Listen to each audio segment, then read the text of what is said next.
edition Call of Cthulhu game set in 1969. Our last session was 2 weeks ago because nobody felt like playing last week because we're all lazy. However, Bullshit.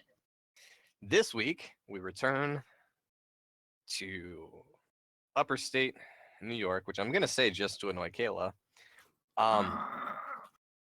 where our party was ambushed in the woods of a national park whose name I've forgotten. There they met their handler, and they were ambushed by a strange, meat-walking, shadowy entity. Surprisingly, they killed the hell out of it, although it did drive one of their party members a little bit insane. But in the aftermath of killing this creature, let's return to the world of the Shield Against Midnight. Alright, so last time we were around, Parvana had tended to Ranger Manson's injuries, but not tended to Gwen's injuries just yet. Gwen was reclining by Ranger Manson's Jeep, nursing her wound while her father and dog kept watch over her, having disarmed Anderson of her submachine gun after she had shot both Manson and Gwen.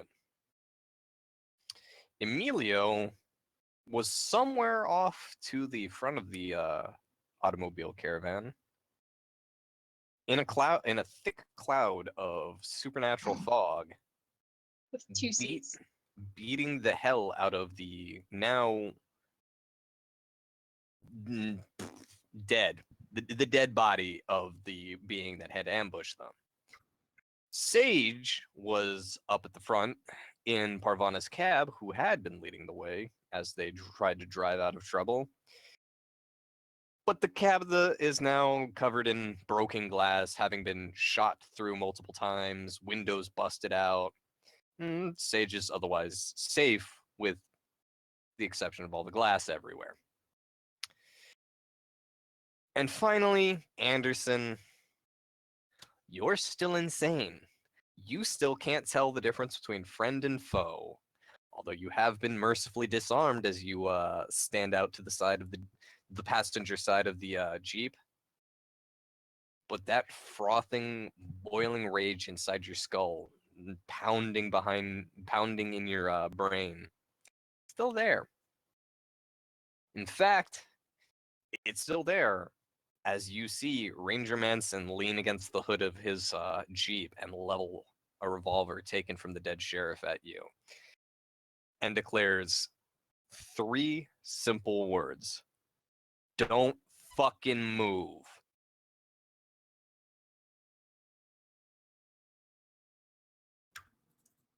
Anderson's she's not exactly going to listen to him, but there's going to be a definite amount of restraint, tension in her movements, as she's still roaring violently, kind of seeming like she's almost struggling against something. Yeah.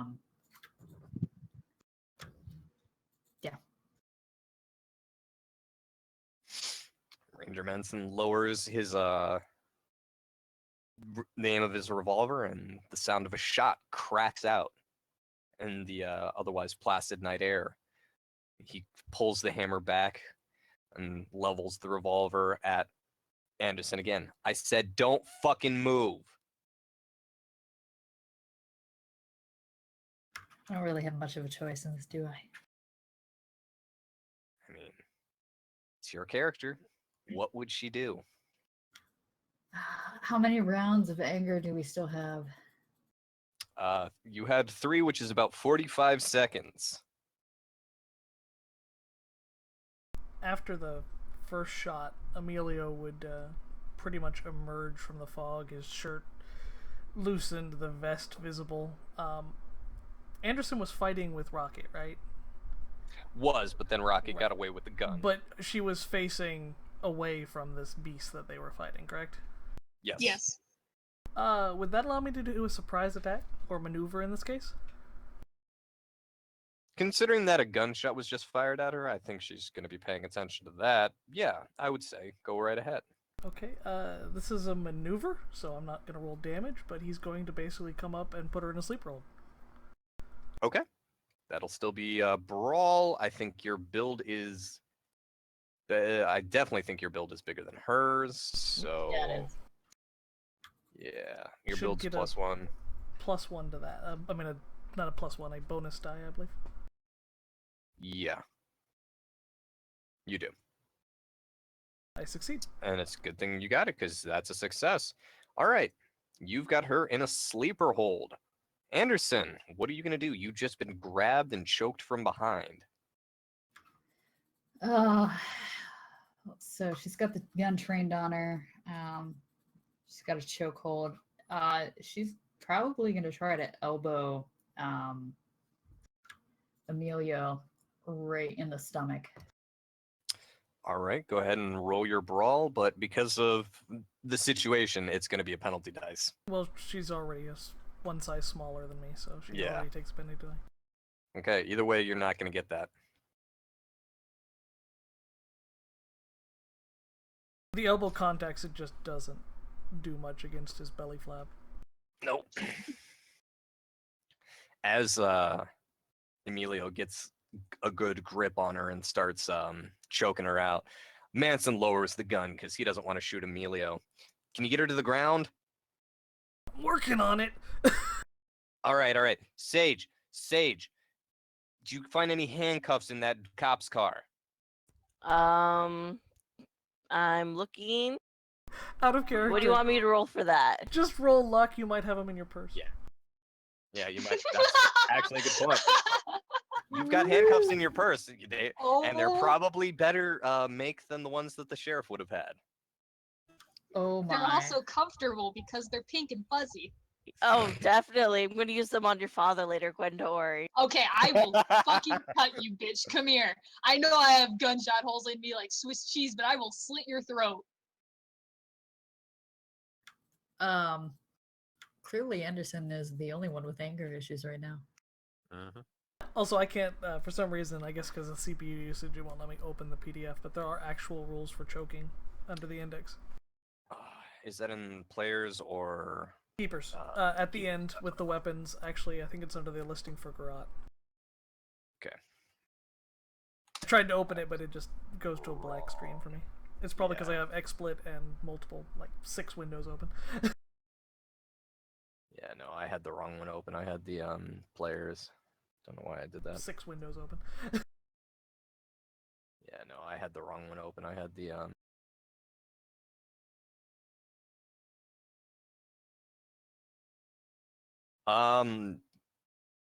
shoot. It was under Garrote, you Yeah, said? it's after the the- listing for all the weapons at the end where they have the mention of the special properties, I believe. Gotcha. I'm trying to remember that. I'm pretty sure that's where it is. Yeah, hang on one sec. I have found the section. I'm just trying to find the exact entry.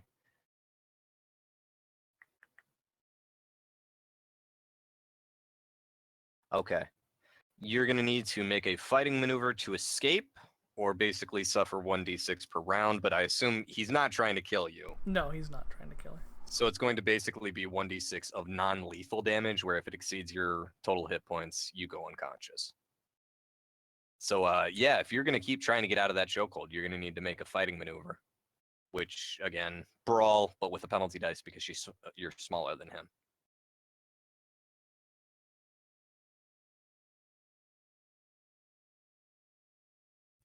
Could she be charmed or persuaded out of this rage by any chance? Or like, I know it's Not particularly, no. okay. A temporary insanity like this, no, it's completely illogical. That would be was somebody who was psychoanalysis. just- Yeah, if it was somebody who was just angry, sure, but not when they're temporarily insane.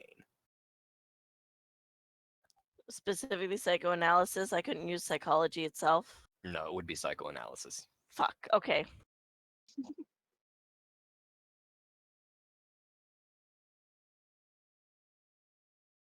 But yeah, Anderson, are you going to try and fight back at this, or are you just going to go to sleep? Well, she did. and already failed.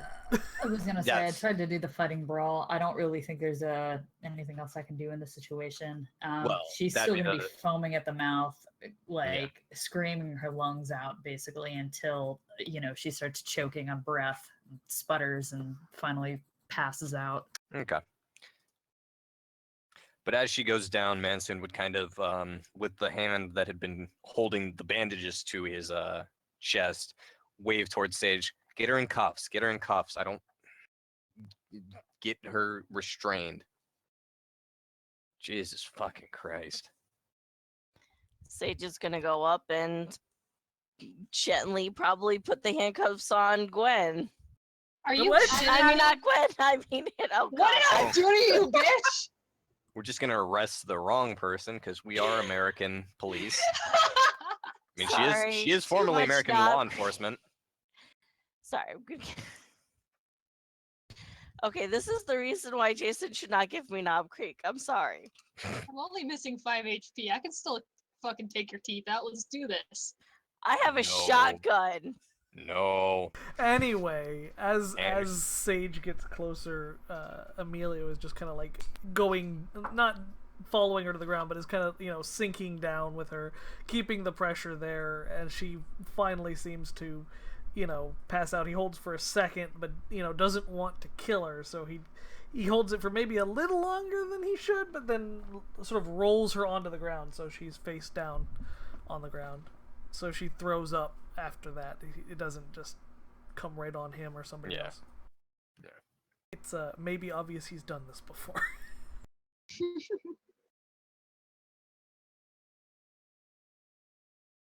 Manson would just kind of lean against the hood of the car and look at his one hand that's free, see that there's blood on it from the bandages, and just kind of sigh. He sets the gun down on the hood of the car and pushes what little hair he's got, his hair out of his face. Oh God. All right. Well, the road's clear now. Emilio kind of starts dusting his suit off.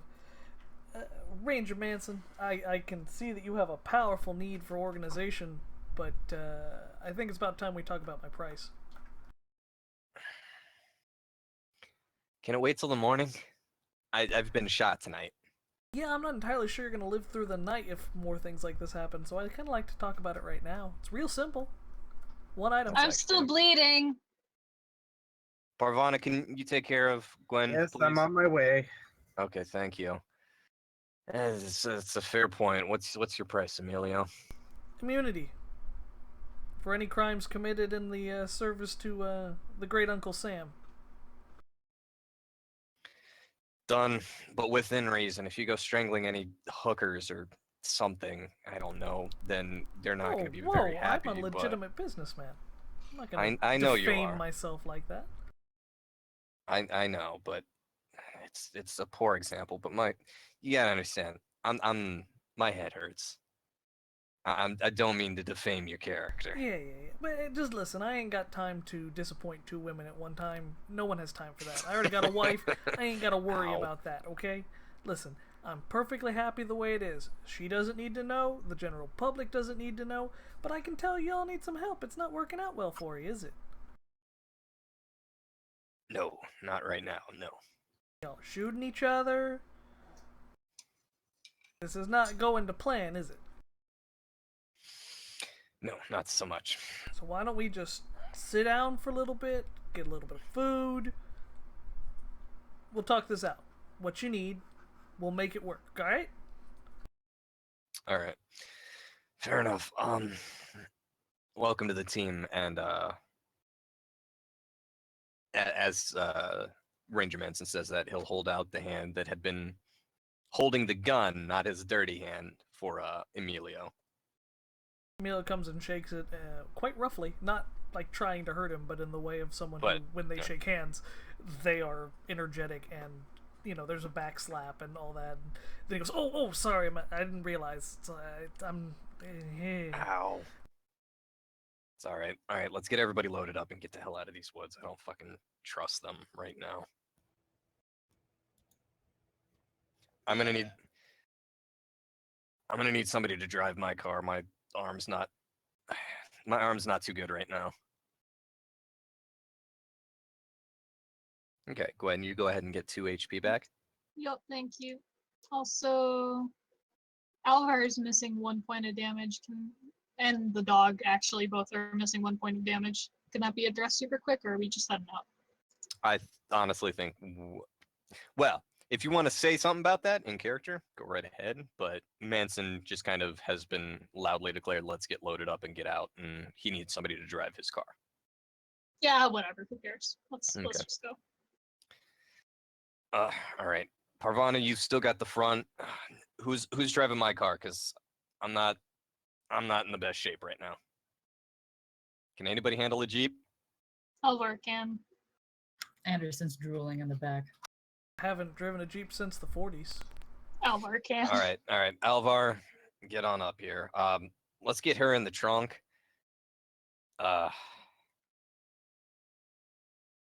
Shit. I'll get her. She's out. She's no trouble now. Okay.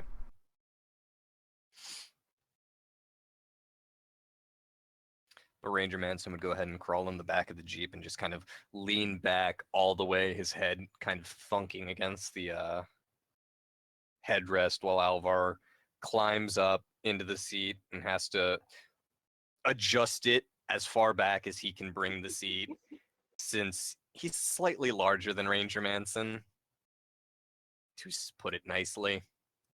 But he pushes the seat back and then sits down, and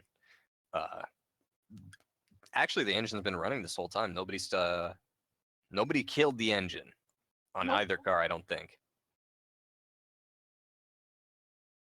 The windshields are fucked though. Yeah, the windshield on the Jeep's fucked, and the front and back. No, both of them. Well, no, that's on the cab. The cab's been front and back because you guys, Anderson shot through it. Right. It's right. just the windshield on the Jeep that's fucked. Is this like a Willys Jeep, or is this like a more modern Jeep? This is like a Willys Jeep. Okay. Emilio knows a little bit about Willys Jeep and just takes the broken windshield and just folds it down so it's not so conspicuous. Oh, thank you. Alvar pipes up from the driver's seat. They haven't changed his design much in the last... Has it really been that long? Anyway, he goes over and he picks up Anderson and throws her over his shoulder and kind of walks her to the back of the Jeep, and I wouldn't say lobs her, but sort of, as gently as possible flops her into the rear bed of the Jeep. Yeah. And then he goes over to where I guess Rocket had flung the gun away from her and goes and gets the gun. Actually, I like to Alvar imagine it's had got some the little gun. teeth Oh, marks in it Alvar at had this it, point. okay. Yeah, Alvar had taken the gun from Rocket. So Did he's not got... remember, so. Yeah, it's been a while. But yeah, Alvar's got the submachine gun for the moment. He more or less would have set it in the passenger side after he shifted into the driver's seat. So you could still totally grab it if you wanted. It's just in a different location. No, he really doesn't Okay. have it. He just doesn't want it left behind. Yep. All right. And I think it's still going to be Sage and Parvana up front. Sounds Sure. like it. Okay. And Alvar, I guess, and Amelia up front? And the other one in the Jeep? Yeah, in the Jeep. And then it would be Gwen and Rocket in the backseat of the Jeep. And Anderson in the Manson. bed. And Manson. Yep. All right. Well, now that you've got a clear path out of the woods, it would be easy driving. You would maybe go another mile up the road before you got onto the actual 2-lane that runs the length of the park. Make a quick turn, and now you can actually get a little bit of speed. You can... This is an actual proper road, not just some dirt road leading to a ranger station. This is paved and well maintained. But as you're driving down the road and you would make it 2-3 miles, you would see in the distance, those of you in the front, Sage and Parvana, you would see this plainly. Anybody else who wants to see this, you're more or less going to have to roll a spot hidden. You would see a light bobbing oddly in the distance, followed by a flickering, and the second light would join it. I haven't come to yet, right? Would No, I you be haven't. able to Drunk see anyways. more if I did a spot hidden? I'm sorry, what was that? Would I be able to see even more if I did a spot hidden and succeeded? You could try. So apparently everyone in the Jeep, at least the front seat Yeah. of the Jeep, sees it. Yeah, they do. In fact, Alvar can even tell exactly what it is. It's headlights. There's another car coming down the 2-lane road, and it seems that as it goes along the natural bumps and curves of the road, one of the headlights isn't working, and that's why it keeps flickering in and out, giving sort of an odd, eerie effect.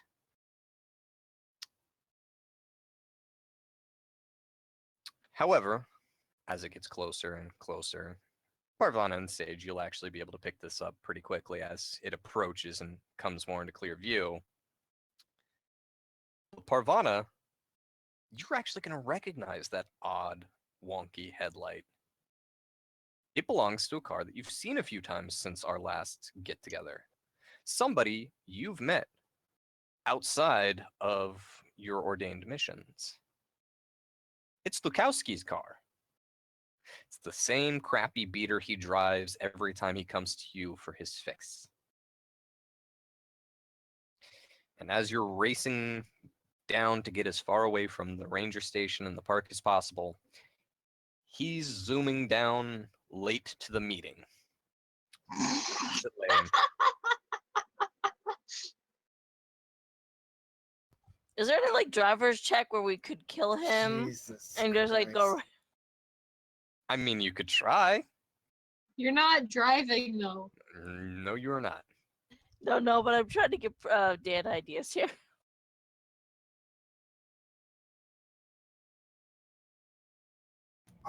She's so recognizing this. She's going to kind of flash her high beams up, and then down. And as you do that, you would kind of see Lukowski passes you, and then in She your rear view, waves. yeah, you can see for a brief moment when he passes you that he's looking and very confused. But after he passes, in your rear view and side view mirror, you can actually see the brake lights go on as he unceremoniously stops in the middle of the road, backs up, nearly goes off into the ditch, pulls a U-turn, and starts following the convoy now. Congratulations, you've acquired a new party member. Ugh. Do-do-do-do-do-do-do-do. Damn, I'm not in the back car. I can't shoot him. Oh well.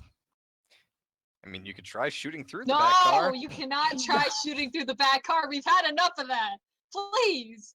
All of the wounded are behind you. I'm just saying, if you want to roll those dice. Lucas, no.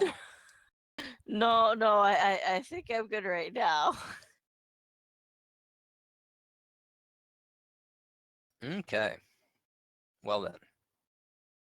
Do you really want to see an Italian man climb onto the roof of a Jeep and then jump onto your car? Because I will. That almost sounds hilarious.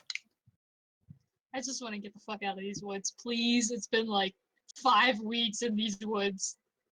Oh god, it has, yeah. Anyways, you'll be able to make it out of the woods easily.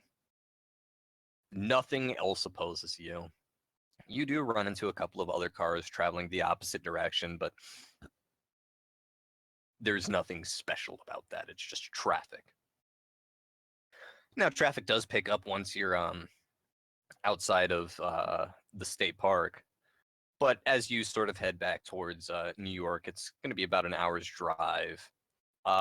It is largely uneventful. Alvar, shockingly, is able to keep up with Parvana's driving, although we can only assume that's because she's not driving at full tilt anymore.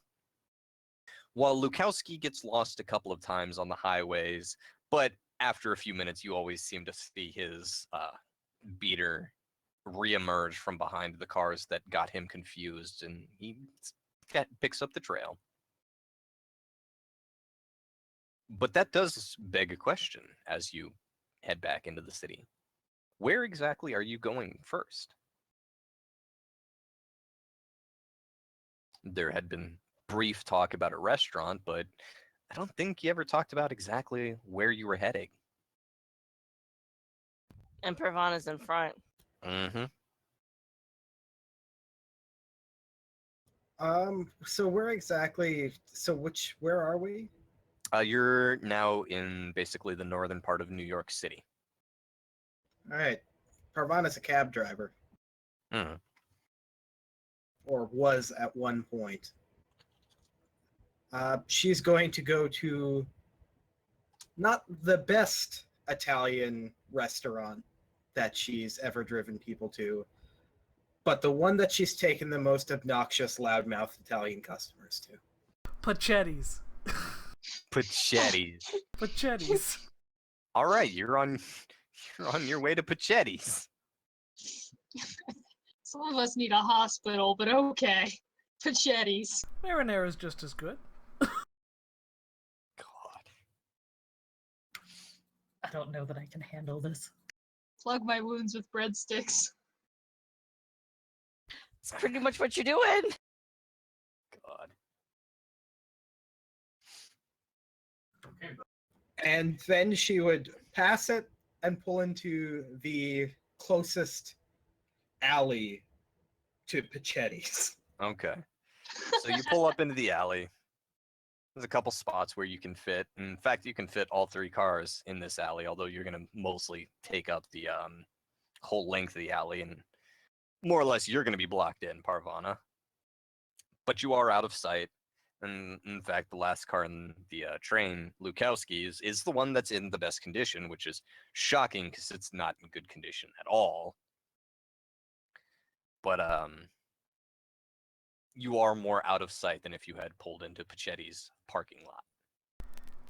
As we kind of pull to a stop, Emilio does his best job to try to make himself look presentable, dust himself off, buttons himself up, adjust his tie, and you can kind of see him snap his neck, and he says, kind of pops out the side, okay, if you're injured or bleeding, I need you to stay here for just a few minutes, alright? We'll get you get some help. thumbs up from the Don't back worry. seat from Manson. Gwen just kind of stares at him. Her hands are still over her wounds and all bloodied up, and she's just like, okay, bring me a salad, I guess. Don't worry, we'll take care of you. Just let me go talk to these guys, make sure it's cool, it's not a hot spot, you know how it is. Alvar kind of looks at Emilio. I think I'll stay with the car. Hey, suit yourself. Anyone coming with me? Well, as you ask that question, you're going to get interrupted by a voice from behind as Lukowski closes his driver's side door and loudly declares, without yelling, but loud enough that he can be heard, "What the fuck happened?" Oh god, there's 2 of them. Jesus, Dick's back. When y'all got this right, I'm gonna go get us squared away, alright? I'm going to catch up our requisitions expert. Oh. I see, Alright. I see you haven't requisitioned insurance yet. Why would I need that? She runs fine. There's an odd sputtering noise as the engine comes to a full stop. Listen, don't you all worry. I'll take care of all of this. Just give me a minute, all right? And Emilio goes and walks to the Go. front. Who the hell is that? What? Your windshield. What the hell happened, Parvana? Well, You know how we hoped we'd get onto this and then things would start going bad like last time? Yeah? Well, it just kind of started happening immediately. Holy shit. Is Parvana still in the fucking trunk? Not Yes. Parvana. Is Anderson still in the fucking trunk? Is that in character? Yeah. That's Ooh, the and next some thing we fun. have to take care of. I mean, it's a Jeep, so it's not so much a trunk as like the Yeah. bed right behind your seat. Yeah, Yeah, but you'd she be able to can't look- turn and look. She's Swiss cheese.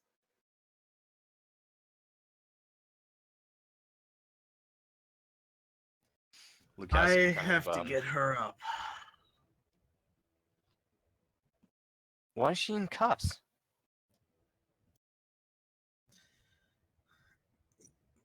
It might more fuckery. Give me some space. And she's going to go without removing the cuffs, do her best to bring Anderson to. Okay. While you do that, and most of the wounded rest in the back of the car,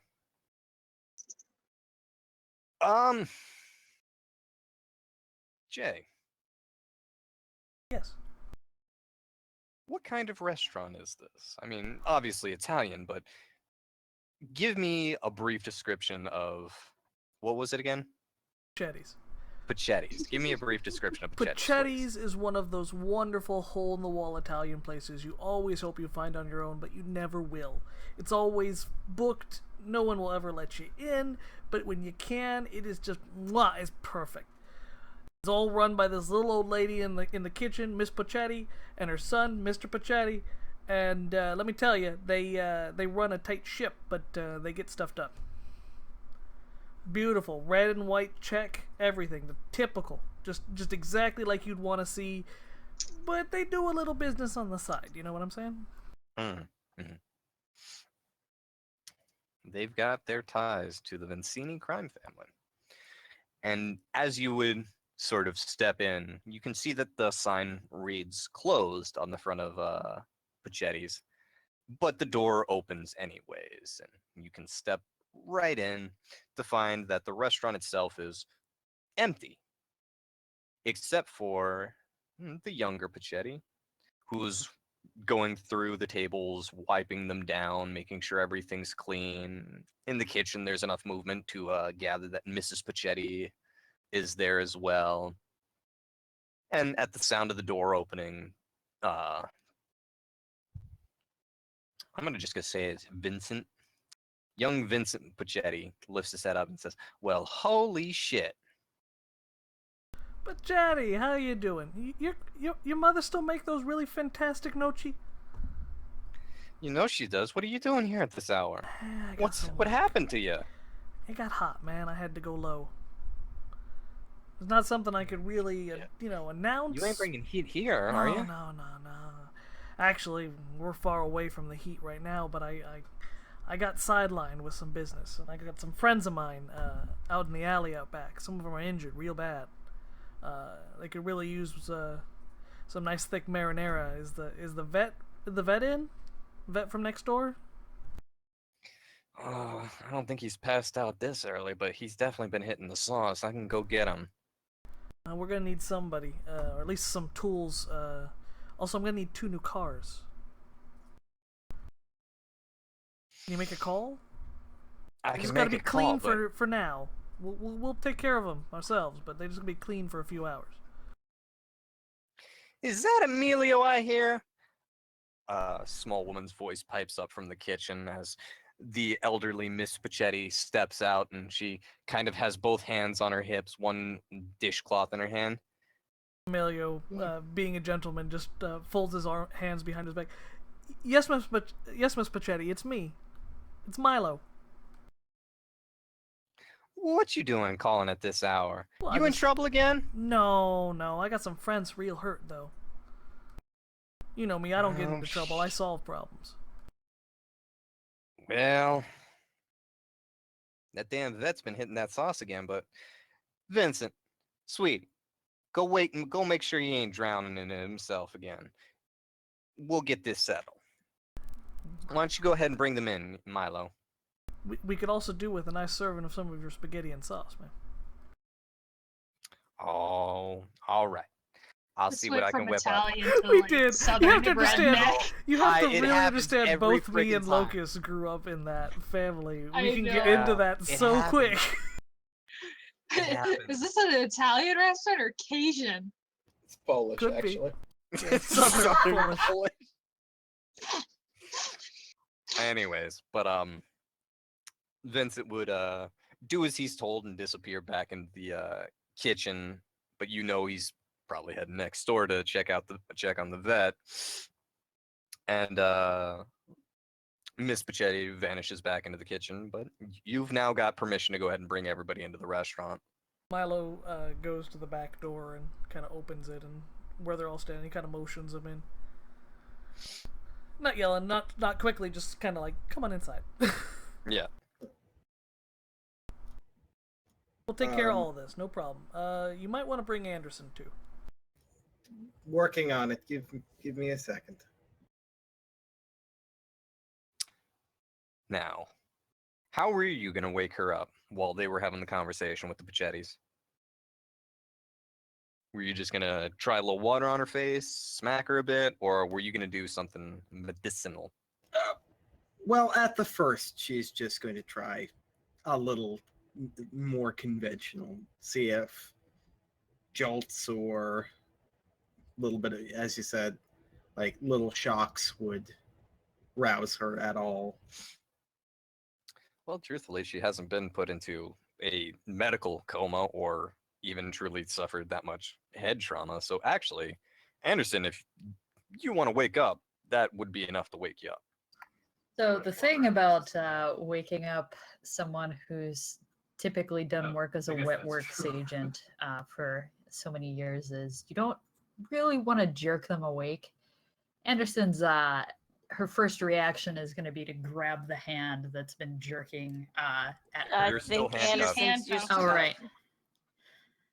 Well, she's still going to try. So she's it's- going to kind of thrash ineffectively as she wakes up. Yeah, she's gonna thrash ineffectively, realize that she's in handcuffs, and just be like, "What the fuck?" How is much going do you on?" remember? I remember seeing something. There were hot dogs. Some type of meat thing. Nothing after that? Just a lot of anger. A lot of anger. What the fuck did I do? Why am I in handcuffs? You Hold shot on. me and Gwen. You hear Manson pipe up from the back seat. Jesus. I did what? He didn't really stutter. You shot Manson and Gwen.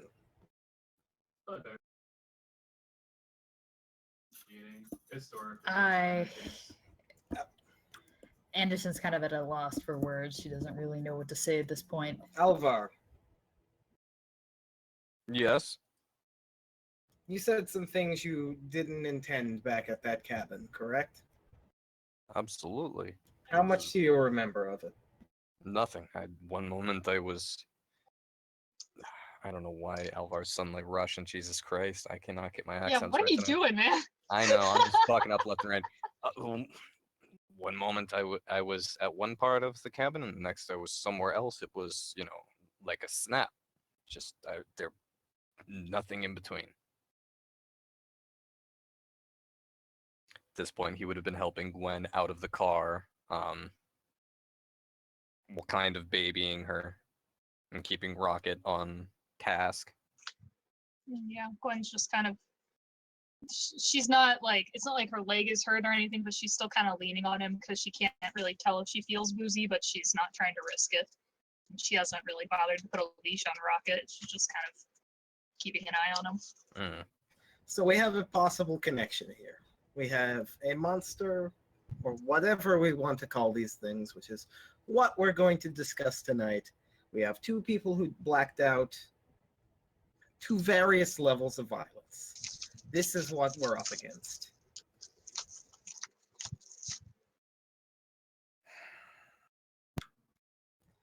Is it dead? It's very dead. At least we hope. Is there a reason to keep me in handcuffs then? To make sure that it's not a servant of some greater thing. Anderson. Also, You because saw you're how- pointing guns at me, my dad. And shooting two of us. Anderson kind of looks skeptically at the handcuffs. I'll get her out. Just I've had some experience in the past bit looking at the combinations of what medical science know and what we're quickly discovering. I'll give her a quick look over, see if she's all right. You all go meet with Emilio and the restaurant.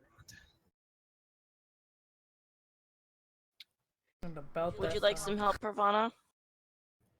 No, I'm fine on my own. Okay. About that time, Emilio would just kind of step out. Just make sure Come you give me back back my handcuffs. I'm not going to break them. I have the key, correct? Yes. And if I could just break them, then they serve no purpose. Oh, these are pretty fantastic handcuffs. Good. Padded, fuzzy, Mm-hmm. double locking. Well, Manson will go ahead and climb slowly out of the truck, nursing the arm that was injured, and he would look at Parvana before turning towards the restaurant. When you get a chance, I need to talk to you. But you go ahead and handle this. We'll talk. Then he would go ahead and head inside with everybody else into the restaurant. Mm-hmm. And when everybody is out of sight, or at least wouldn't see it, no check or anything like that, Parvana would just undo the handcuffs. Anderson would rub her wrists. Anderson, Yeah. you say you remember nothing but rage there. Anger, you say. Yeah. You have to understand that we have this connection between your incident here and Alvar's incident. And that for group morale, it is best for us to connect those two and have everybody. This is the narrative we are going to take. However, I need you to know something personally. And that is? That is, you are a trained expert. You are the one on these missions who is supposed to keep us safe. You are supposed to be our sword and shield here. So far, I've seen you fumble your shots and you've put more bullets into our own people than I've seen you put into enemies at this point.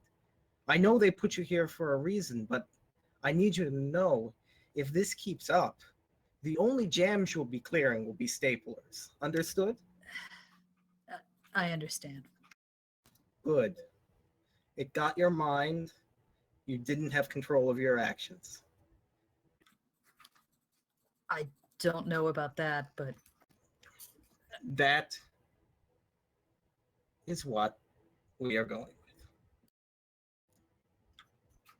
Anderson kind of stares a little pointedly.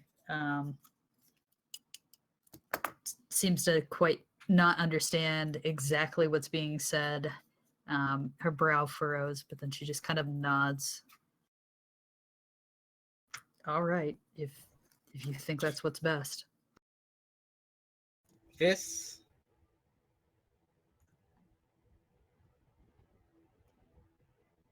We've already seen what these things are capable of. We don't need it preying on paranoia that we may all be out. We need to start working on defenses of how we can be vigilant against this. That's the focus we need, not worry that one of us will crack. If you've got ideas to handle the things that we've seen so far, I don't understand how you can stand so fucking calmly having seen that thing running out in the woods with whatever the hell it was wearing. Because if we don't stay calm, every last one of us, and God knows how many others, are going to die or worse. We are, as far as we know, the only line of defense against this. I get that. I truly do, but the fucking with minds, that thing has already fucked with me once, and I just don't know if I can handle this. And say that now in this conversation, and I will have lovely Mason reassign you. Otherwise, steady your trigger finger. She kind of throws up her hands. Fine. I'll try to get this under control. Now, our new friend seems to think that the best defense is carbohydrates and marinara sauce, so let's go. And she'll turn on her heel and walk to the restaurant. Anderson would kind of grumble and sigh. Well, at least he and I have one thing in common. As Anderson and Parvana join the rest of the party, they'll find that they've been seated to a few of the tables that weren't quite cleaned yet, and don't want to mess up the tables that have already been washed. But the elderly Mrs. Pachetti is serving up everybody a big plate of pasta, and Ranger Manson is sitting in one of the chairs, head leaned far back with a bag of ice pressed to his forehead, while Alvar babies over Gwen as she gets served. Gwen just picks up the plate of pasta that's put in front of her and puts it on the floor and lets Rocket have at it. Anderson's making a very clear point to not look at anyone in the face at the moment. She seems pretty upset with herself and frustrated at the situation, so she's going to be pretty quiet. So, as sort of a strange thing, when everyone comes and sits down, Emilio actually is the one that serves them. Basically, he's taking big old heaps of spaghetti and just plopping on the plate and bringing sauce around, and the meatballs are separate, but he kind of offers them, passing around the table. He seems very in his element. And the joke that Parvana made that says the best defense is carbohydrates, there may be some truth to it, at least in Emilio's mind. He is making sure that everyone is getting a good portion of food in front of them. And on top of that, the people that are injured are actually getting the larger portions. And despite what happened with Anderson, Emilio doesn't seem to have any hesitation piling her plate with food. Anderson sputters just a little bit and is just kind of like, can I get gnocchi instead? But, spaghetti is famous, though. I mean, try some. We'll get gnocchi, too. There's more courses coming. All right, man. Y'all look famished. Eat. Need your energy. Fighting whatever that is. So, and you see him kind of start, bringing the spaghetti and twisting it on the fork. So y'all wouldn't have called me in if you didn't have a need. Obviously, it's a little more than I thought. What is it you actually need? Well, Ranger Manson kind of takes the ice pack off of his head and leans forward, briefly glances at the plate of spaghetti, and then looks to Parvana. You mind if I take the lead on this one? You are the one who brought him in. Yeah, I figured. He again kind of cranes his head to make sure that Mrs. Pachetti can't quite hear them, but lowers his voice a little bit anyways. We are the ones who deal with these kind of threats, and recently our organization has undergone some setbacks, more than just what you've seen tonight. And we're setting up a location to run our experts, our people, and supplies through the East Coast. We don't have one this far up north. Oh, Amelia says quite loudly and in no way, shape, or form tries to be quiet about it. You mean a safe house? Exactly. Yes. Oh, we can do that. No problem. What were you thinking? Cab company. Ah, that's...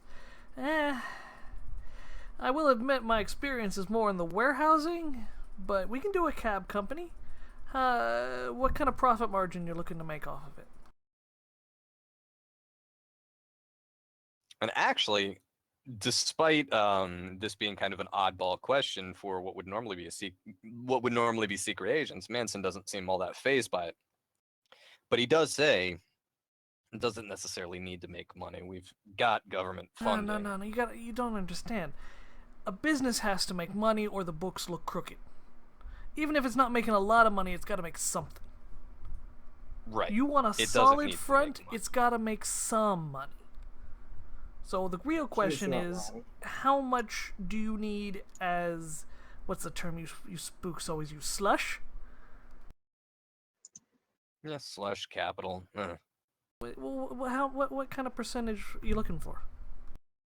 How much you willing to invest? How big do you want this to be? You want this to be a neighborhood taxi? You want it to be a boroughs taxi? You looking for a new state agency? What you looking at? Boroughs, it's going to be too many people looking at it. Boroughs is big enough to handle the sort of traffic we're going to be dealing with, but What kind of still manpower can you fly got? under the radar. Well, I mean, this is after it's set up. I mean, not for the initial. Obviously, you got to start small. well, we've got. That's actually going to depend. I can get quite a few people reassigned to this task as needed. This is important enough that, and Manson raises a finger and kind of points towards the ceiling. The brass is willing to invest quite a bit because otherwise everything's got to come through San Francisco, and that's just not practical in a lot of ways. While Manson is talking, Emilio is literally wasting zero time. When his mouth is not talking, it's eating. So pretty much as soon as Manson stops talking, Emilio just kind of nods as he's chewing. Yeah, we can do that. We can do that. You're gonna need, proper business forms. We're gonna need someone to sign off on a loan, at least a public loan. You can get your money however you actually want. Tax forms got to be cooked. I mean, it's all it would be a headache for anyone that wasn't familiar with this. I'm glad you brought in an expert. Well, technically, a couple experts, Miss Parvana here, who's going to be the team lead on this one, also worked previously in one of these cab companies. She'll be able to help you make sure everything's copacetic on the front. Ah, excellent. See, I really don't know anything about cabs, but I know a lot about business paperwork. And she knows a lot about cabs. Good.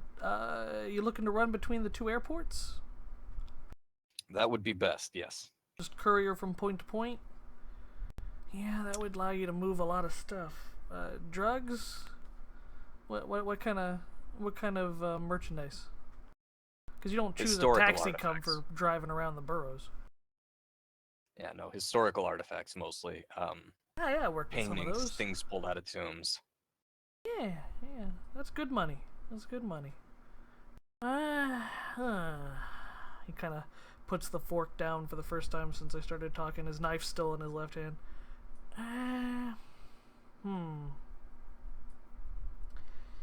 Looking about 30 drivers. We're gonna need 30 cars. They all gotta be done up in the right livery, all that jazz.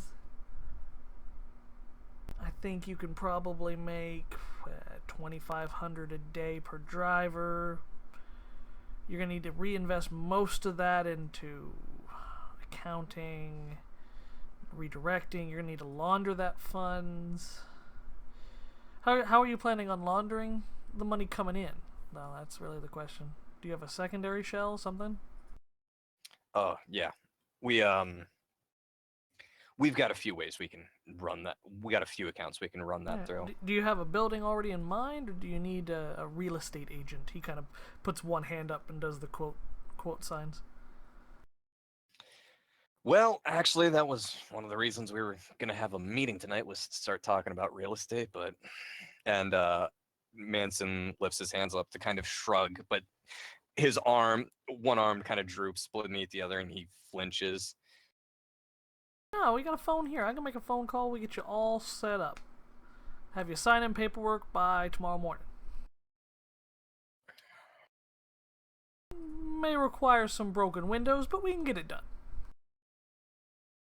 Rush jobs can get messy. Well, Alvar's just looking on in horror. yeah.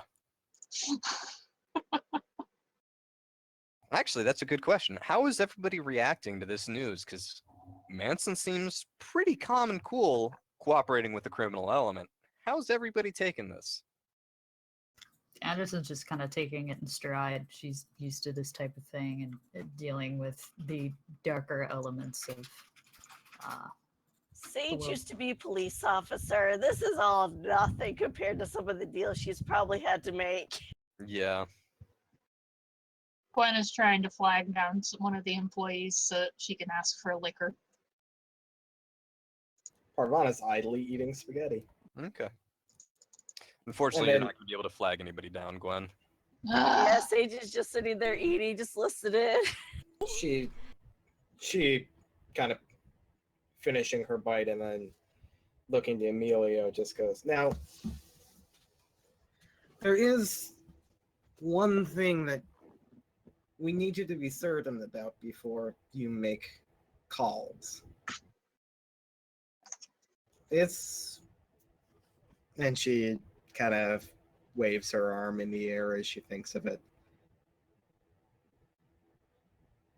We don't mind what type of remodeling a real estate agent would have to do to get a good price. But think of what just happened in the forest there. And think that whoever you bring onto that is somebody you risk exposing to that. We don't just need good, we need rock solid reliable. Hey, my family's extremely reliable. Every single one of them. Except for Paco. But we shot him last year. Well, that answers my next question, which does. To be Yeah. fair, he was adopted. Anderson raises her eyebrow. Is that how you treat all adopted children? No, this was a real rat, though. Just, ugh, don't even want to tell you. Just, seriously. You guys don't bring anything to meals? You have a potluck, he only brings beer, it's like, go home. Sounds fine to me. Well, then he started sleeping with one of the capo's wives. It didn't go so well. You sure you guys don't have wine or some fancy Italian way to get drunk? Oh, yeah, hold on. Picchetti. Picchetti. Yeah. Can we get some cordial out here? Sure thing. And there's kind of a rattle from the kitchen before a moment or two later, the little bitty old lady emerges from the kitchen with a bottle of wine. Bless you, lady. And she just fucking starts downing that thing straight from the bottle. She kind of. We got any grappa, Miss Pachetti? Oh, I'm sure we do. Let me take a look around. I think at least 2 of them could use a shot of the grappa. Anderson raises her hand. Also me. Grappa all around then. I'll bring out some glasses. Thank you, none for me.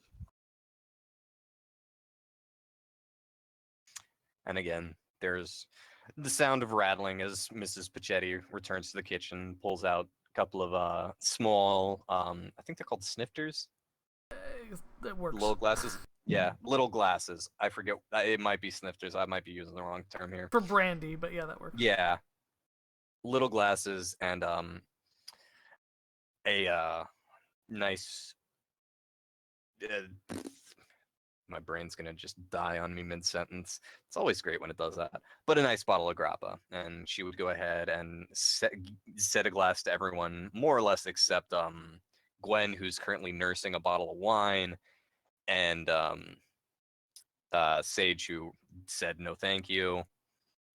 She's gonna set a glass in front of everybody and then set the bottle in front of Emilio. And Emilio actually goes and pours a fairly stiff shot for everyone, and then just gives the bottle to Gwen.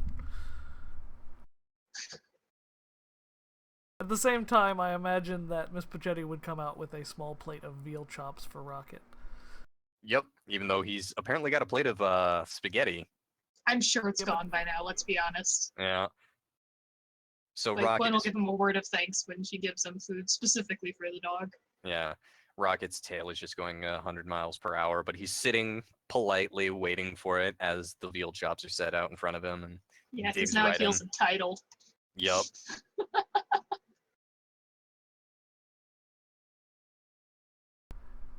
Anyway, to answer your question, don't worry about that. We've had to deal with some strange encounters in the past. We've done this for a little bit. I guess what you all are trying to do, you know, we've been in this business for what, 40 years? A while. The thing we do, been around for about 600 at this point. We know what we're doing. It's our thing, but it works.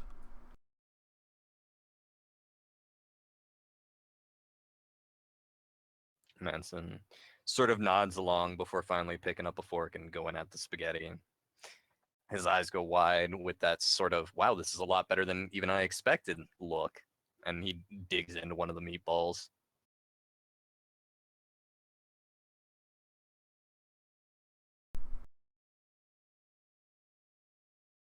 Anderson's gone straight for the grappa. Pretty much finishes it in a single swig and then grabs another glass from the bottle.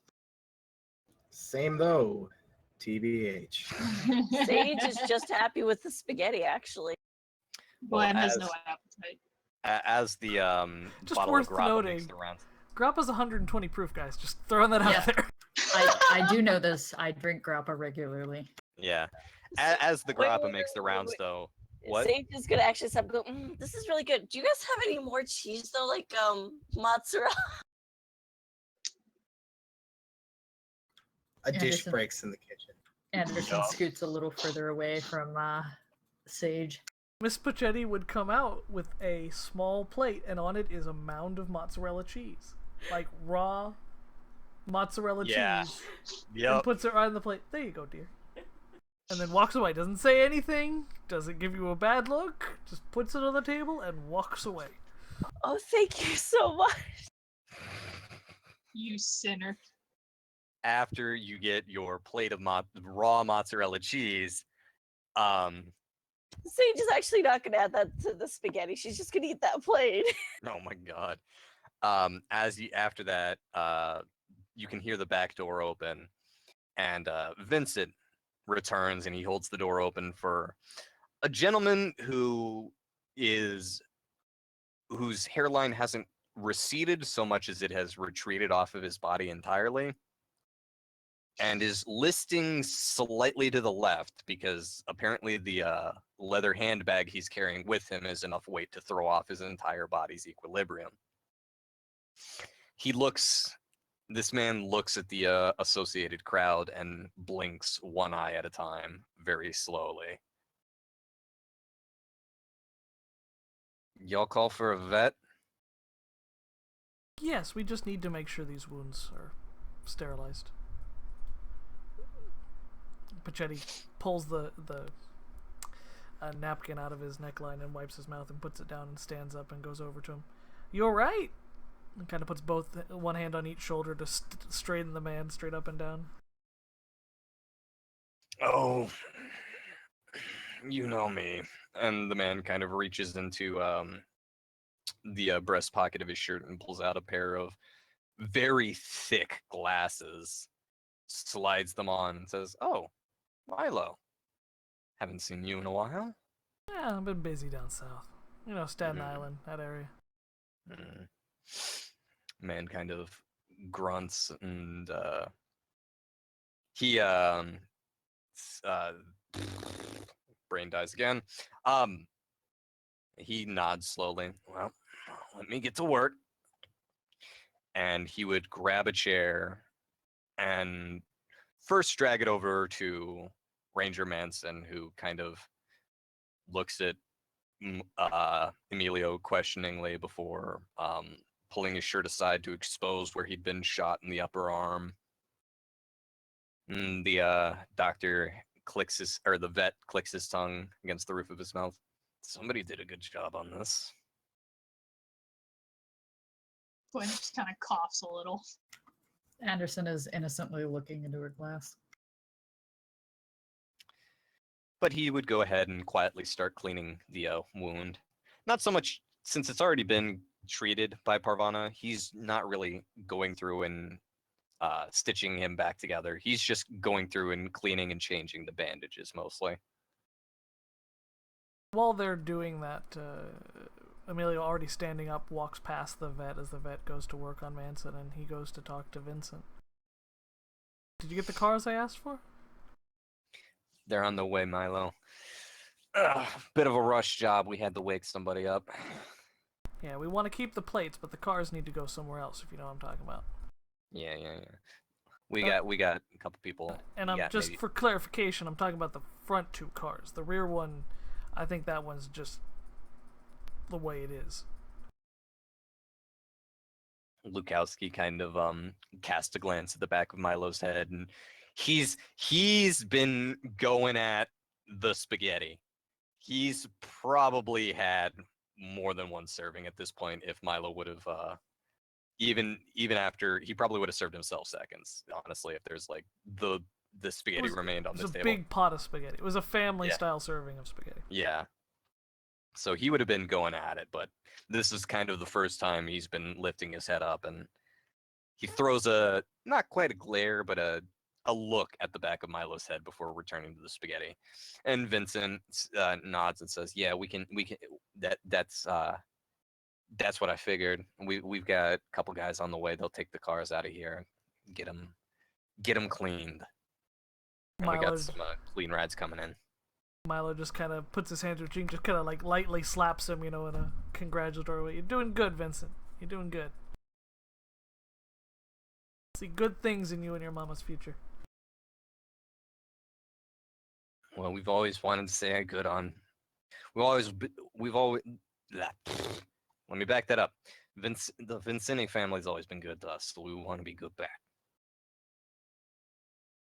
Vincini, yeah. Yeah.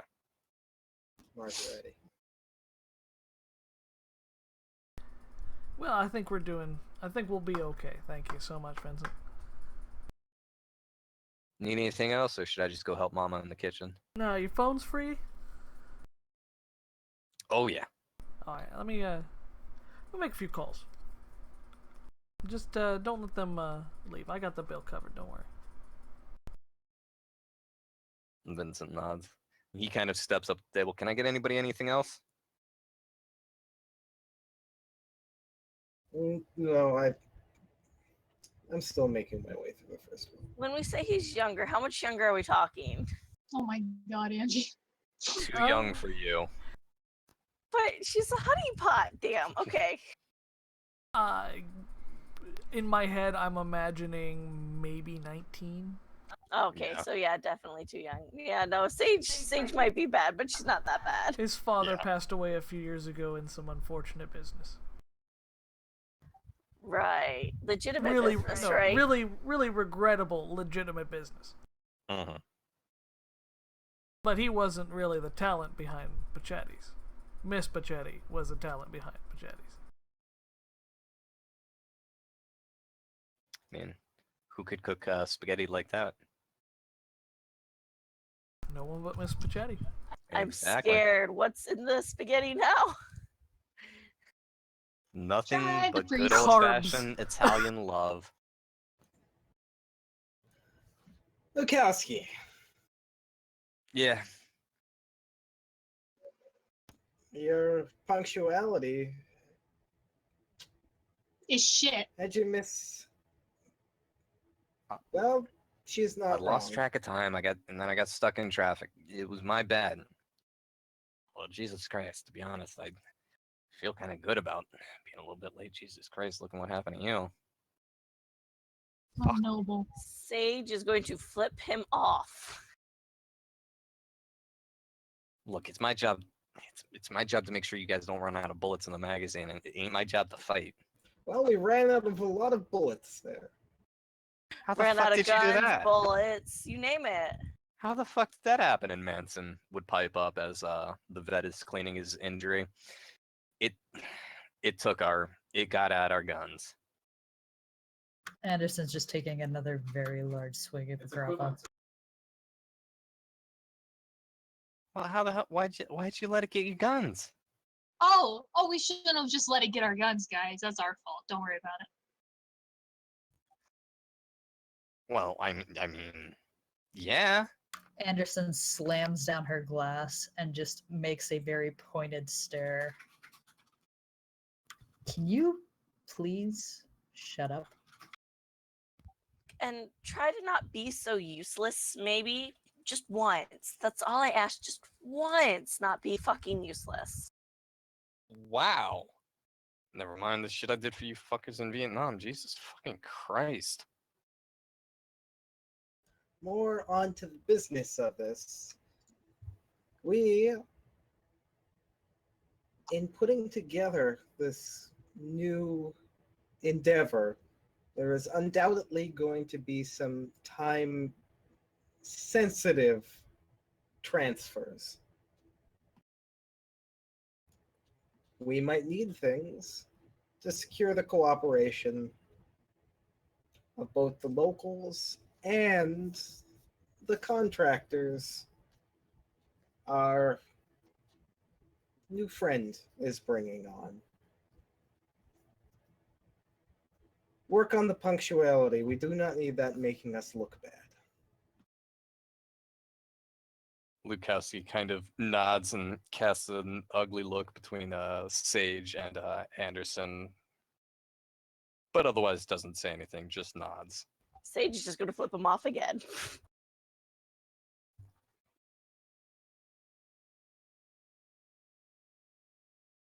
So,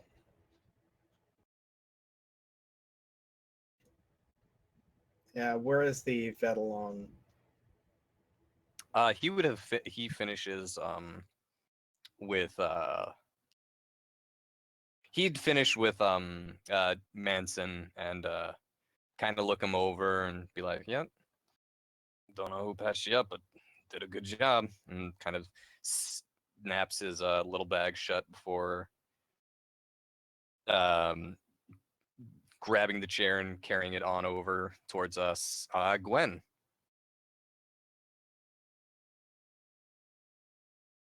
Mrs. Pinchetti's back. Pinchetta? What is it, Jay? Mrs. Panera Bread. Pachetti. Pachetti. Miss Pichetti's back in the kitchen, right? She's in Mrs. Panchetti. She's in the back. She's in the kitchen. You've got Vincent in the room with you, who's kind of making sure that everybody's taken care of. Okay, can we pause? Is it Panchetti? Pachetti? Pachetti. Okay. Pachetti. Pachetti. Think spaghetti, but pachetti. Pachetti. I wasn't sure if somebody was making a pancetta joke or what. Okay. Anyway, Sage is gonna go back there and start thanking her for the food and being so nice. She's still gonna be listening in to whatever's happening in this front room, though. Good. Oh, don't worry about it. Any friend of Milo's is a friend of mine. We take care of people around here. Oh, you took excellent care of us. Thank you. That was the best spaghetti I've ever had. Oh. Thank you, sweetie. I've tried to decide whether or not I want to charm her. I have no reason. What are you trying to so. accomplish? Is the thing. You don't need to just roll for, being nice to her. Yeah, okay, I'll just leave it then and just Yeah. be If really, you're trying to really accomplish something, try to accomplish something, but just to make sure next time we might need a favor, she'll be like, "Oh yes, this group again." I mean, I that's love that. kind of what Milo's for, is the thing. yeah, Okay, then never mind. just don't let him get killed. No Or promises. be a dick to him and drive him off like the last character this poor man played. Anyways, the vet would kind of pulls his chair over beside Gwen and looks at Alvar and looks at Gwen and looks at Rocket, who's now finished his plate of veal and is sat up straight like he's expecting something from the vet. And the vet just looks at Gwen. You're not gonna bite my hand off, are you? I don't know, are you tasty? The vet just stares. He doesn't laugh. He doesn't smile. He literally just, with sort of a blank expression, stares, blinking again, one eye at a time. She's not laughing either. She's just deadpan at him. Yeah. Why don't you show me where you've been hurt? We can clean it and change your bandage. Gwen kind of huffs a little bit and peels off her shirt. She was shot in the abdomen, right? Yeah, she was shot in the gut, basically. Okay, and yeah, she just peels off her shirt to expose the bullet wounds that have been, I'm assuming, a little bit dressed by Parvana, but or other than that, still very ugly looking. Also, side note, everyone can appreciate her wonderful abs. But carry on. The greatest abs. Roll for ab appreciation. It is fantastic. Everyone in the room is now gay. Even the men? Yeah, I don't really. Even I Alvar? didn't think about this, but yes. Okay, I can't go back now. Parvana doesn't see them. No. Well, she saw them earlier. She's. Anyways. Okay. The vet settles in and begins again, changing the bandages and cleaning the wound. He's surprisingly good at his job despite the zombified demeanor of him. Alcoholic fumes. Well, that too. Yeah, his breath. Probably the most unpleasant thing isn't necessarily the burn of him cleaning out the injury, as much as the fact that his breath could probably start a fire at this point. Or sterilize the wound. Yeah, he could just reach down and breathe on the injury, and that would sterilize it. Anyways, but as he Dad, starts, you got a Tic Tac I can give this poor man? Alvar kind of pats himself down, looks at Gwen, and shakes his head. Oh, that's a shame. Have Tic Tacs even been invented yet? I'm already Fuck if I Wikipediaing it. All right. No, they were invented in the 80s. Okay. Oh, fuck me. All right, whatever. Anyways, Milo wait, is wait. on the phone with a long cord, pulls out. Tic hands Tacs him. were first introduced by Ferrero in 1969 under the name Refreshing Mints. oh my god. Hey, Dad, you got a refreshing mint? Either way, That he was shakes his great. head. Alright, Shakes whatever. his head. He doesn't Milo have a- comes over, reaches into his pocket, pulls out a handful of M&Ms, and just puts it on the table in front of Gwen. And he's still on the phone, like he's on hold with somebody. What the hell is this? M&Ms. Anderson then takes one. Oh, Sage is all over those after coming back from the kitchen. She heard M&Ms. Yeah. Gwen and is gonna be smacking hands away. a hand that's more like a vulture's talon than actual human fingers slowly and decrepitly reaches over the table, plucks an M&M between thumb and forefinger, and slowly decrepitly brings it back to the vet's mouth where he pops it in, never taking his eyes off what he's doing, cleaning Gwen's injury, but otherwise moving with all the haste of a turtle trapped in molasses. Anderson doesn't take any more after he touches them. Yep, same goes for Sage.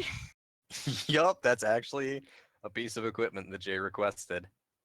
M&Ms? A seemingly Oh. endless supply of M&Ms. What? Okay. I, well, it's like an unstoppable object meets or an unstoppable force meets an unmovable object because I have a dog that fucking eats everything. As long as we don't do a rocket smell something interesting roll right now, hopefully we're good. We don't want I'm the sure he dog to get knows him the M&Ms because he'll Yeah. die. And there aren't rules for rolling, chocolate poisoning on dogs. Right. Dogs would have to eat a lot of chocolate or a lot of M&Ms to die. Anyways, Anyways. completely Let's- off topic now. Manson would kind of, having finished his spaghetti now, his only serving of spaghetti, he kind of leans back in the chair and picks up that ice pack and puts it to his head. Anybody got some painkillers? And surprisingly, it's Lukowski who pipes up. Yeah, I got something for you. The vet kind of lifts his head temporarily, but seeing that it's already handled, goes back to cleaning Gwen's injury. And Lukowski, from his jacket, produces a number of pill bottles. Multiple. Which It's like a watch salesman. He isn't just that opens surprising up the to jacket. one of you, because you're the one who wrote him most of those prescriptions, Miss Parvana. Yep. However, Is it like a Can you- watch salesman? He just opens the jacket and there's just pill bottles all the way lining Basically. the. I get basically, yes. It's like a clown car of narcotics as he kind of reaches into his jacket pocket and just keeps pulling out bottles and bottles and bottles and bottles. Damn, I got the wrong endless supply of item. Yeah. Parvana, though, would you give me something along the lines of intelligence or spot hidden?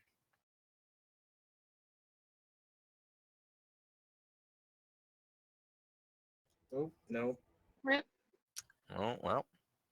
You see nothing wrong with him pulling out all these pill bottles. You prescribe him quite a few of these narcotics. They've helped him earn favors with his friends, and you're positive some of them are for personal use as well. But you don't see anything wrong as he sort of hands over a little plastic bottle that he shakes to make sure it has a couple of caplets in it and checks the actual label before handing it over to Manson, who pops one into his mouth and washes it down with some water. Is no one else applicable for a spot hidden there? No, Amelia not doesn't really. care. I think will the give only it, reason though. why I will give it, though. If you want to roll a hard intelligence check, you might be able to notice something odd. Well, I mean, why the hell not? Hang on a sec. I'm sorry, what did I miss? I'm back. Oh, Well, Holy fuck. you actually notice that one of the bottles that Lukowski pulls out of his jacket doesn't match up with the others. While the rest are various little, bottles of the time, maybe glass, maybe plastic, little prescription pill bottles that you've seen here and there. One of them isn't labeled, and it's made out of steel instead. It's a little small thing. It's kind of inconspicuous compared to the other bright orange and glass bottles, but a little unmarked steel bottle just sitting on the table.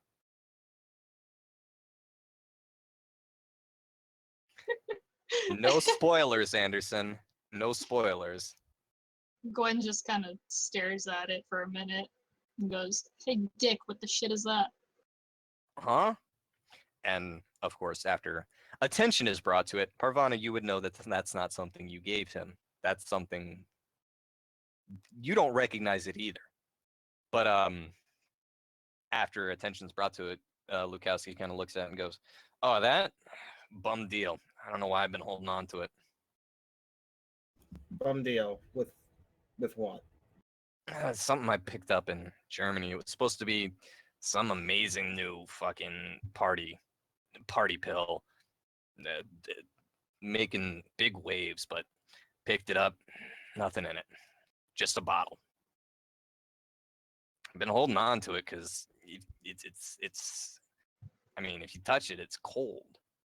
It's thought I might be able to get something else in it, but I don't know. And just a waste of money. Fortunately, I couldn't get after the guy who sold it to me.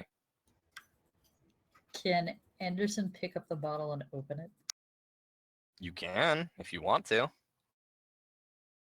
Anderson's gonna pick up the bottle and open it.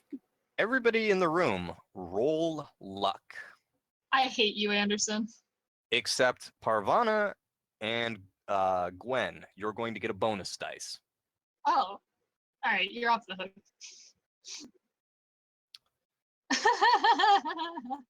I don't need it. Let me do Alvar now. Success, hard success, hard success. Alvar passed, and the dog doesn't have luck. Where you need to give him luck at some point, but he's actually he would not be applicable for this. Yeah, that's you told me that he. Yeah. Whatever. Well, I know I made the wrong decision. All right, so Okay. let's see here. Let's see. Hard success, hard success, hard success, hard success, extreme success, and Alvar with just the regular success. Oh dear. Oh no! I'm gonna kill Alvar. I'm sorry. As you open the bottle, two little black caplets roll out into your hand, Anderson. Just two. Anderson looks at Lukowski and kind of raises her eyebrow. I thought you said it was empty. It was. Lukowski looks just as equally surprised. Dick, you're a really unfortunate human being. You know that? It was empty. What the fuck do you expect me to do? Jesus Christ, I checked that thing 100 fucking times. I don't know. Maybe I mixed something else up into it. What are those? They look like fucking jelly beans. And to an extent, they almost do, because these don't look like actual medical caplets.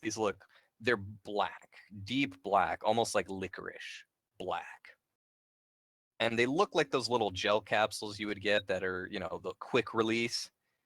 But again, it's hard to tell if they're actually filled with liquid because they're just inky black all the way through. Anderson's gonna pick one of those up and try to look at it closer. What were you going to do, Parvana? She was gonna kind of go over and just pretty much. Could I see one of those as well? Anderson would hand over the other. Should I roll a spot hidden or? Well, it depends. What are you trying to do? Are you just trying to take a real hard look at it? Yeah, basically. Try to see if there's any distinguishing features on it, any marks. Okay, yeah, go ahead and roll spot hidden. Let's see if you can see anything special. You can not distinguish anything. It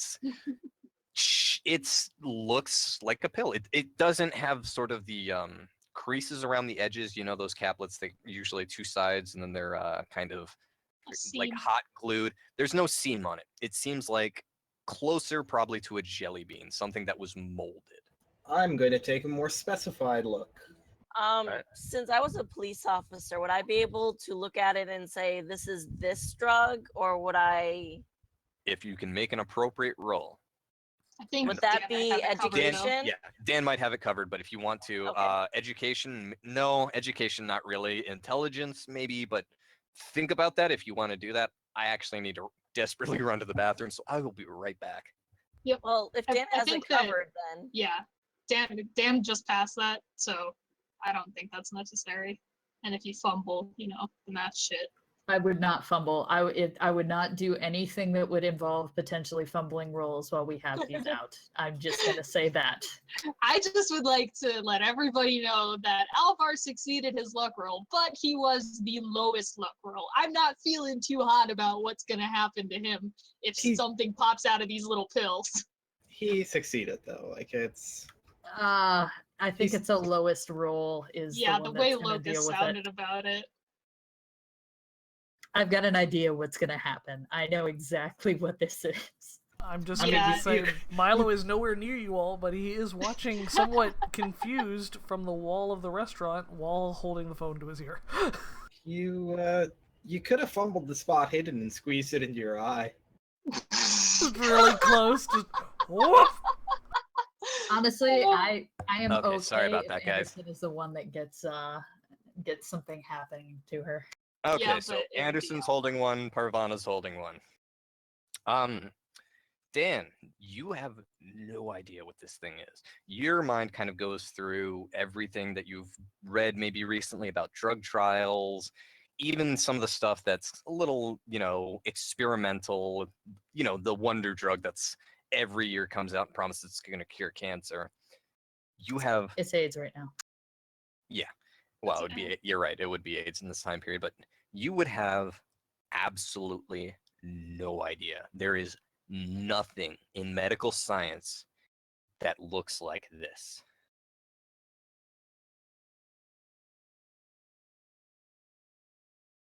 So there really isn't any reason for me to do a roll. Good. This Roll for medical sanity. I don't think this is actually a pill. How about no one takes it, no one pops them open, no one fucks with this. There's no way this ends well. No, And- we are definitely not taking unmarked pills in unmarked bottles from very marked men. Anderson would try to squish it between her fingers, see if the capsule would break. You kind of you squish it between your fingers, and at first there's a little bit of give, like a capsule, so you might increase the pressure a little bit. And it does, in fact, burst. But not in the way necessarily that a capsule might burst, in that, a little hole opens up and it just kind of spills its contents everywhere. It pops like a pimple. Oh. And you're suddenly left with both of your fingers, your thumb and forefinger, covered in this inky black haze, little inky black goo. And it sticks. It's almost like glue. It won't come off. And that's when you feel a pinch. The fuck? Question. Yeah, go right ahead. As someone who dealt with an inky black goo very close up relatively recently, would I have to roll something to recognize the similarity? You're going to have to roll a spot hidden because you were kind of across the room. I don't. Never mind. Yep. Sorry. No, that's alright. Wait.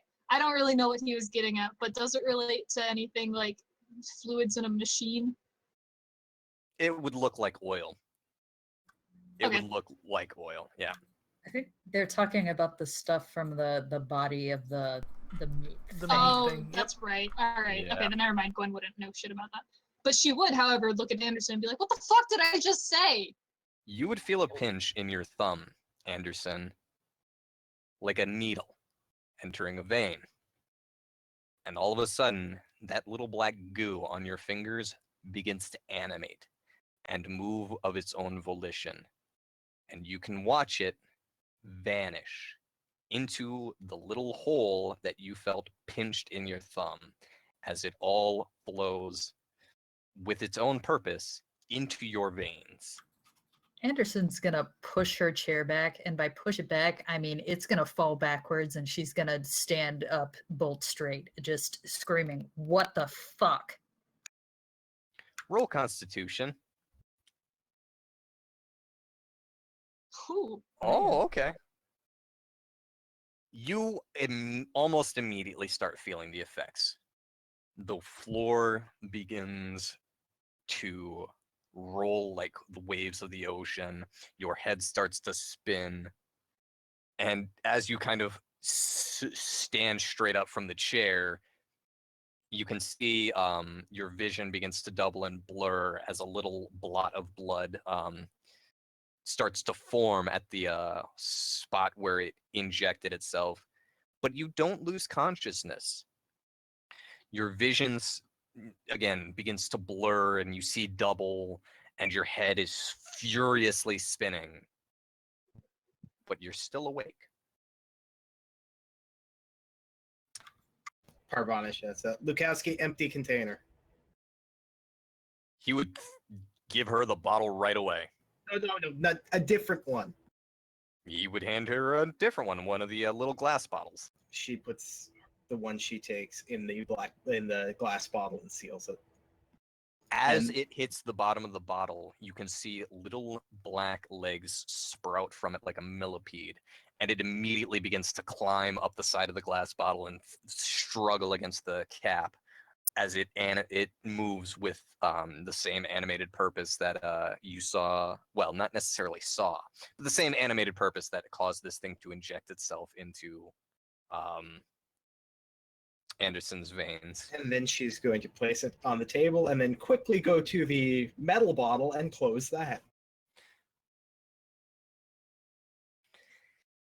As you close that, Anderson, your vision goes black.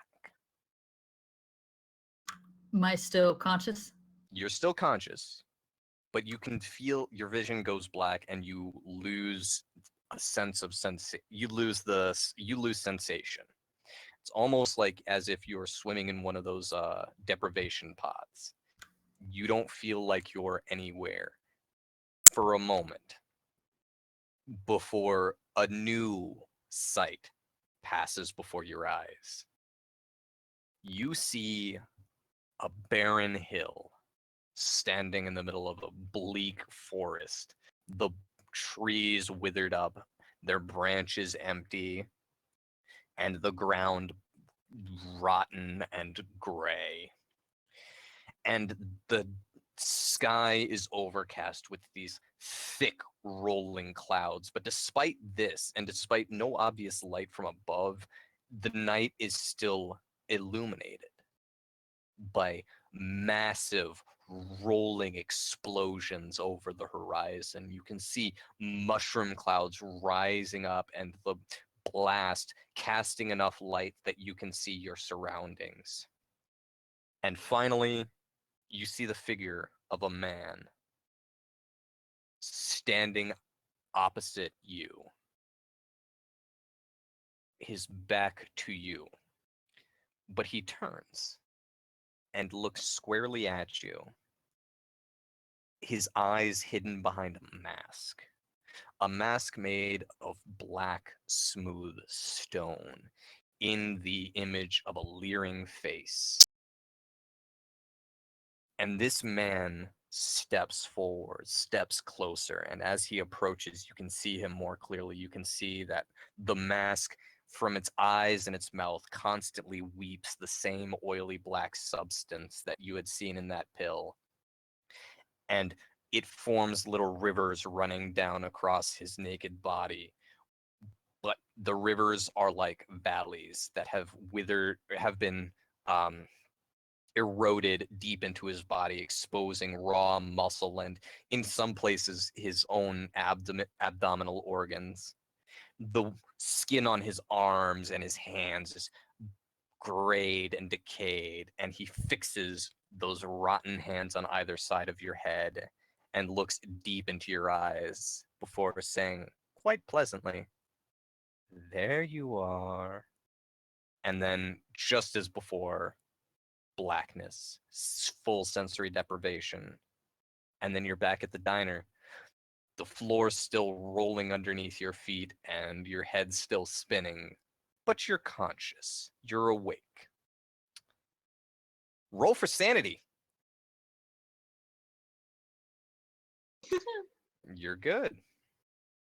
You are going to take 1 point of sanity loss, however, as a minimum.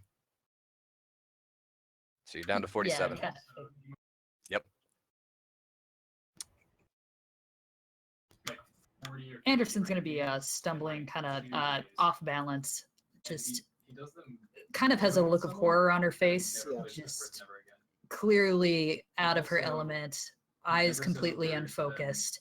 As this whole thing is going on, her mouth is going to kind of just open slowly, not a natural yawn, but almost like a silent scream, before her vision starts to kick back in. And she's going to not be very happy when she wakes up. Just, what the fuck is going on? What the fuck was that? Pretty much as soon as Anderson forces the chair back, Milo is just gonna say on the phone, "Mario, I'm gonna have to call you back." And he hangs the phone up as he rushes towards the group, and he kind of starts to get the words out. "What are y'all doing? This is a nice place. Keep it." And then he looks and sees the pills and Anderson. I'm assuming there's a visible change to Anderson? Oh yeah, you would see more or less as she was going through that vision, her vision would become cloudy and unfocused, like a blind man, before kind of coming back. Yeah. And probably as the timing would go, Parvano would yell at Lukowski, get the container, close the container, and then she'd be kind of going to bend down and saying and like calling out to Anderson just as she came back to. Emilio would rush around the table, and as she starts to sort of fall down, he kind of grabs her to support her, but in the back of his mind he's thinking, am I going to have to strangle this woman twice in one day? Maybe. Whoa, take it easy. Can I see at this point? Yeah, you can see. You're not happy.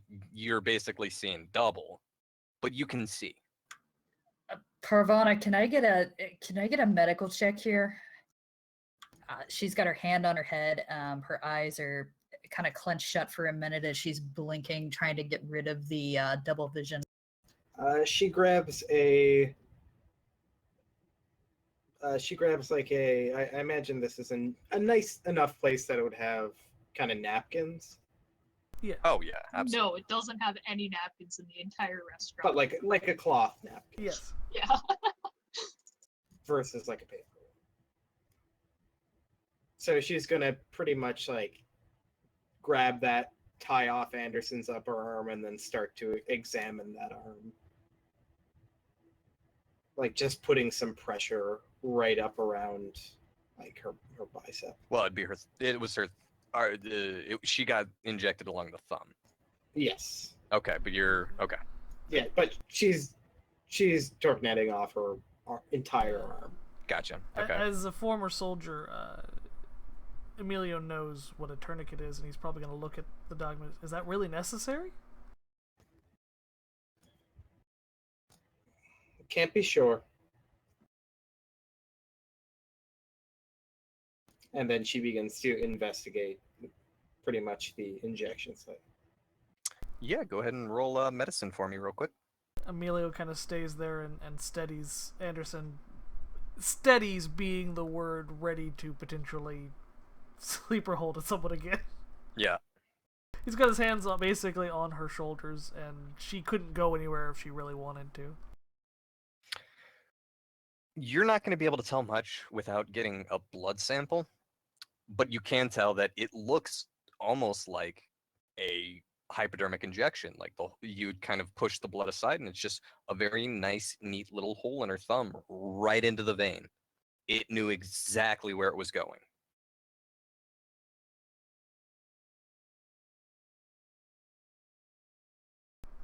What happened?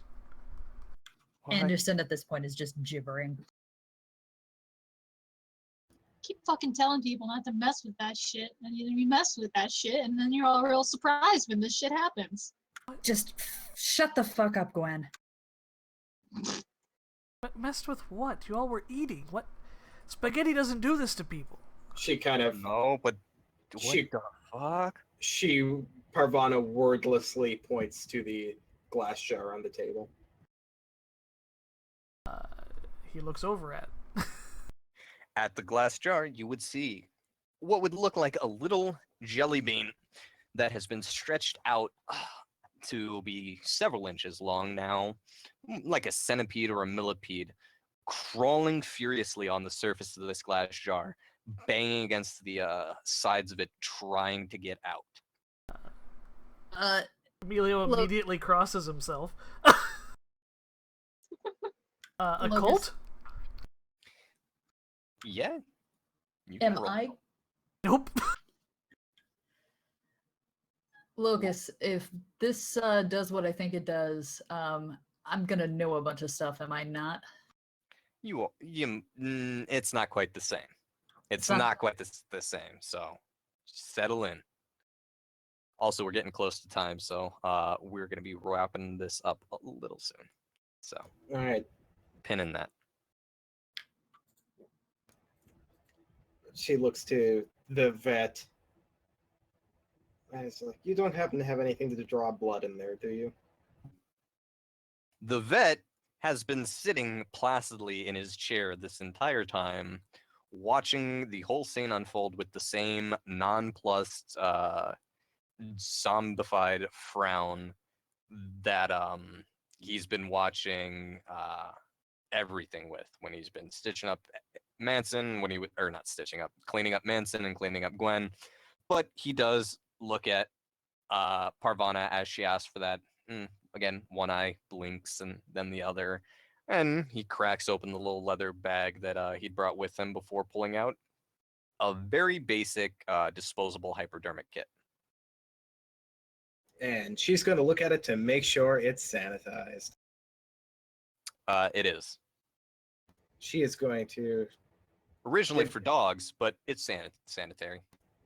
she's going to give Anderson the heads up. Anderson, I'm going to have to take blood to figure out what this is. Go ahead. Just fucking do it. And she fucking does it. All right. Taking Role blood play. is simple enough procedure that that's not going to require any sort of check. Although I could be really mean and then you fumble and I have you stab an artery or something. That'd be hilarious. Or cross contamination. Oh, No, I should have I'm- said that. Sorry. yeah. I already said I was going to be nice, so I'm not going to take that back just because Jay gave me ideas. Just Um, because of a 1 in 100 chance that you get to do something fun. Yeah. No, you're able to draw blood and it's gonna be you're gonna get a good sample of it. As you draw blood, not necessarily because the blood drawn though, Anderson, your head's gonna start to calm down. And you're going to settle in with an incredibly harsh headache. As everything in the room, in your vision, becomes much, much more profound. Colors are brighter, sounds are louder. It's sensory overload for you. You can hear absolutely everything. You can hear Parvana's heart beating rapidly, and well, actually, Parvana's heart would be pretty calm. You can hear your companion. You can hear Vincent's heart beating rapidly. He's a kid; he doesn't know what the fuck's going on. You can hear Parvana's heart pounding at a rapid, or not. God, I'm contradicting myself. At a calm pace. You're aware that one of the fans in the room needs to be oiled because it's just got that little bit of squeak to it that is just grinding against your brain right now and just digging a nail into your temples to make the headache worse. The floor's not swimming anymore, but your senses are absolutely, completely overwhelmed.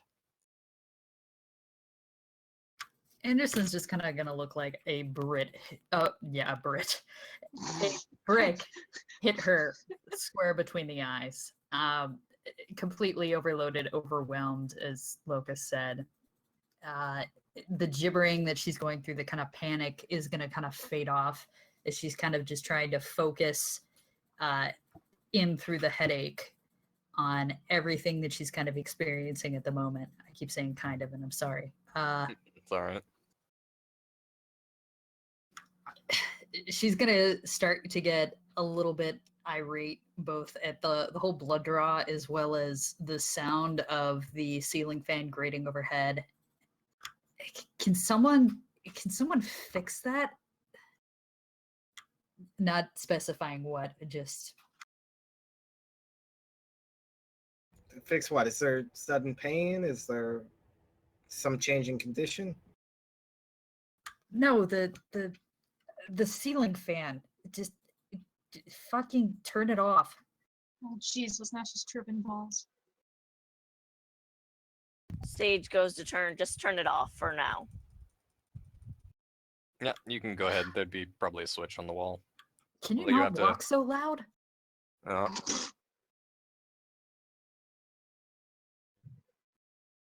Y'all got a real interesting group here, you know that?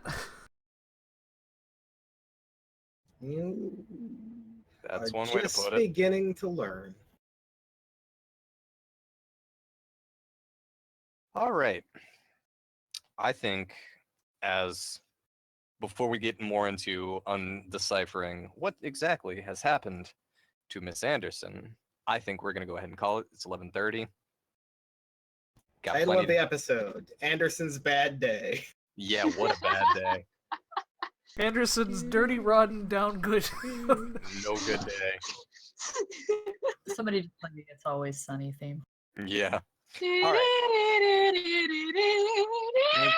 Thank you everyone for showing up tonight. Thank you everyone who tuned in tonight. Please join us this Sunday for Voices in the Wilderness, a 13th Age game. Same Tinker Tabletop channel, not same Tinker Tabletop time. Actually, join us Saturday for one of the first character development sessions for Fellowship. Oh, that's right. We do have that this Saturday. Okay, yeah, please join us this Saturday for that. 10 p.m. GMT or 6 p.m. Eastern? Tentatively? Yeah. GMT. All right. Thank you, everybody. Have a good night.